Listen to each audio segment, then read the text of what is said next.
Hello everyone, this is Aishwarya, Assistant Professor of Department of Civil Engineering from King's College of Engineering. So our topic is what is the objectives of wastewater treatment and how to select the treatment process, and finally what is unit process and operation. So the objectives of wastewater treatments are in order to remove the solids and foreign matters in wastewater and to prevent water pollution, to avoid environmental degradation and to avoid damages to the soil structure, and finally to minimize the discharge of wastewater into the environment. How the selection of treatment, that is in primary treatment, is carried out are by seeing how the contamination removal have to be done and the source of water quality and existing condition of wastewater, process flexibilities and utility capabilities, cost, and then environmental capabilities. So now we are going to see the next topic is unit operation. Unit operation is the process which carries in physical changes but not chemical changes is known as unit operation. Example: mixing, blending, crushing, distillations, etc. is considered as a unit operation. So some of the examples here we are going to discuss. First thing is condensation, and then crystallization, vaporization, leaching, separation, extraction, sedimentation, filtration, crushing, heat exchanging, drying, absorption, adsorption, evaporation, and distillation. So what is meant by condensation? Condensation is a change of water from its gaseous form into liquid form. This is known as condensation. Generally it occurs in the atmosphere when warm air rises, cools, and loses its capacity to hold the water vapor. That results in condensation. So examples are cloud droplets. And next thing is crystallization. Crystallization is the process by which the solid forms where the atoms or molecules are highly organized into the structure known as crystals. Some of the ways by which the crystal forms are precipitating from a solution, freezing, or more rarely deposition directly from a gases. Next thing is vaporization. Vaporization of an element or compound is a phase transition from liquid phase to vapor. This can be two types. One is evaporation and another thing is boiling. Evaporation is a surface phenomenon, whereas boiling is a bulk phenomenon. Next thing is leaching.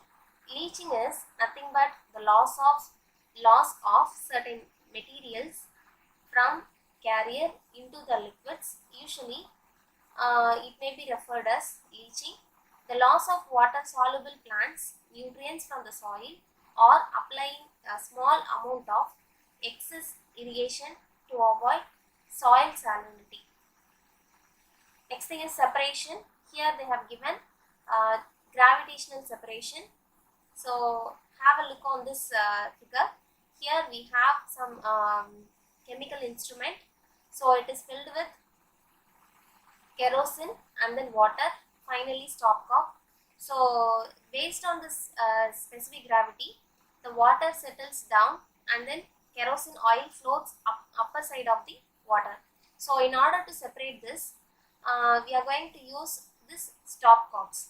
So using this, we are going to separate two types of same phases, that is liquid phase materials. So here they are defining it as if two immersible liquids have significantly different densities, they can be separated by this method. So this is known as gravitational separation. Next thing is extraction.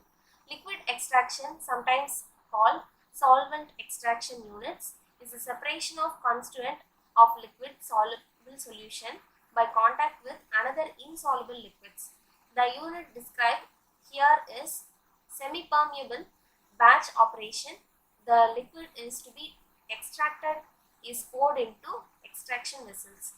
So here we are going to extract the materials which are mixed portions and then finally settling, and this top materials are extracted and bottom materials are refined phases. Next thing is sedimentation. It carried out by gravity.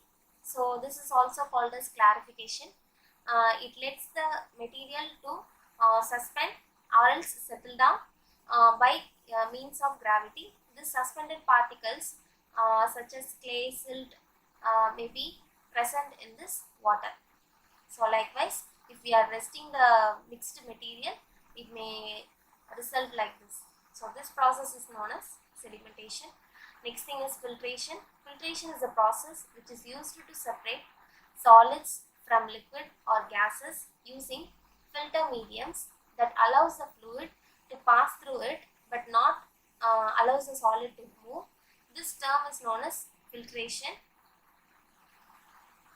The material which is used as filter is known as filtrate. So next thing is crushing. Crushing is nothing but breaking. It is a process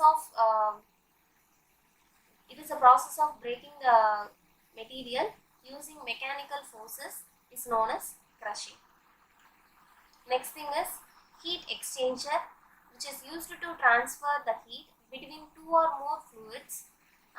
It may be used for both for cooling and then heatings. The fluid may be separated by the solid walls in order to prevent mixing, or they may be in direct contact. So example of the diagram is heat exchanger. Next thing is drying. Drying is nothing but removal of water from the solvent. This may be carried out by evaporation. This is done in either solids or semi-solids or else liquid. Next thing is absorption. Absorption is nothing but absorbing the liquid particles into solid particles. So here they have given some water. If we are keeping the sponges, what will happen is the water is get absorbed by this sponge. So this process is known as absorption. So the materials which is used to absorb is known as absorbate, and which material is getting into this absorbate is known as absorbent. Next one is adsorption. Adsorption is nothing but the adhesion. Adhesion means sticking together. So here we are going to use some adsorbate in order to adsorb some materials like gas molecules. Here they have given activated charcoal as adsorbate, and then these molecules are called as adsorbent.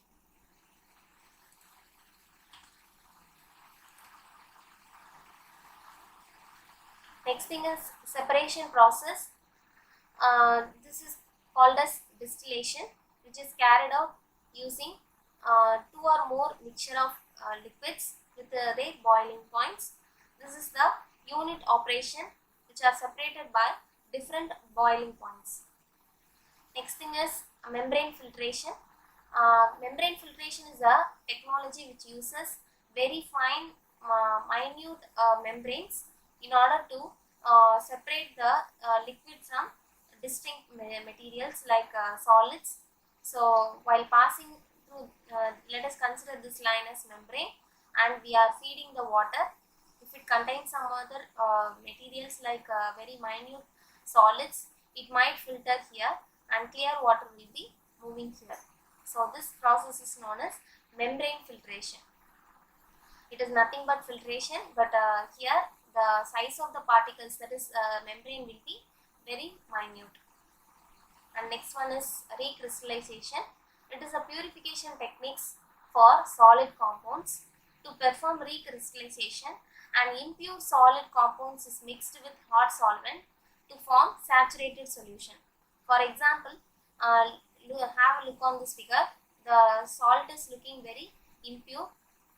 So by heating using some other solids, it is getting pure one. So this process is known as recrystallization. Next thing is mixing. Mixing is nothing but blending of materials, and it may be carried out by based upon the phases. For example, the stated the state of materials may be liquid or semi-solid or else solids. Liquid-liquid mixing is termed as blending. For example, there are two chemical materials are mixing as shown in this figure. So this method is known as liquid-liquid mixing. This forms an emulsion. So next thing is single phase blending. So both liquids are water based and dissolves easily. For example, addition of milk to tea or coffee. So that is known as single phase blending. Next thing is gas mixing. Mixing of many composition of gases while resulting as a mixing of gases. So this thing is known as gas mixing. For example, have a look on this figure. Gas A, B and C are mixed up together and finally forms gas A plus B and C. Next, solid mixing. Two or more solids are getting mixed up together to form some other particles is known as, it is mixture like content is known as solid mixing. So now we are going to see next topic is unit process. Unit process which carried out by chemical changes which is known as unit process. For example, bromination, halogenation and then sulfonations are the examples of unit process. Halogenation is a replacement of one or more hydrogen atoms in an organic or inorganic compounds by halogens. It is used to form halogen derivatives.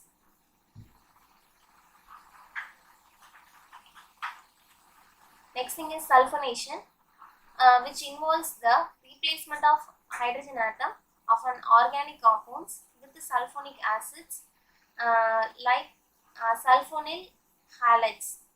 And sulfonation may involve in replacement of hydrogen atoms of organic compounds with the sulfate means, which results in sulfonyl alkylating agent. And next thing is sulfonations are the major industrial chemicals process which is used for manufacturing dyes and then pigments, medicines, pesticides and organic intermediates like that. So next thing is oxidation. Oxidation is extensively used in organic and inorganic chemical industries for manufacturing number of chemicals. This can be done by addition of oxygen. This may be carried out in a liquid phase or vapor phase. Some of the important products of organic oxidations are ketones, benzyl alcohol and aldehydes, etc. So next thing is hydration. Hydration is nothing but addition of water to some of the chemical molecules is known as hydrogen, and hydrolysis is the breakdown of compounds due to reaction of water is known as hydrolysis. Next thing is polymerization. It is a process of reacting monomer molecules together in a chemical reaction to form polymer chain or three-dimensional networks. This polymer chain is very important process which finds application in manufacturing of fibers, rubbers, polyurethane, paints, petroleum industries and high octane gasolines, etc. Next thing is carbonization. Carbonization is a term which is used for conversion of organic substance into carbon or a carbon containing residues through which pyrolysis or destructive distillations carried out. And next thing is carbonation. It creates by adding dissolved carbon dioxide and carbonic acid into the liquid. The carbonations is added to soft drinks to give soft drinks as a bite to them. Next thing is methanation, is the reaction by which carbon dioxide, that is carbon oxides and then hydrogens are converted to methane and water. This reacts as catalyzed by nickel catalyst. So finally we are going to see what is the difference between unit operation and then unit process. Unit process is a reversible thing, but here it is a irreversible. It involves physical changes, it involves chemical changes. Unit operation is just primary activity, but it is a secondary activity. Examples of unit operations are separation, crystallization, evaporation, filtration, polymerization, isomerization, desulfuration, distillation and other reactions. But in unit process which involves chemical changes like hydrogenation, oxidation, nitration and other reactions. Thank you.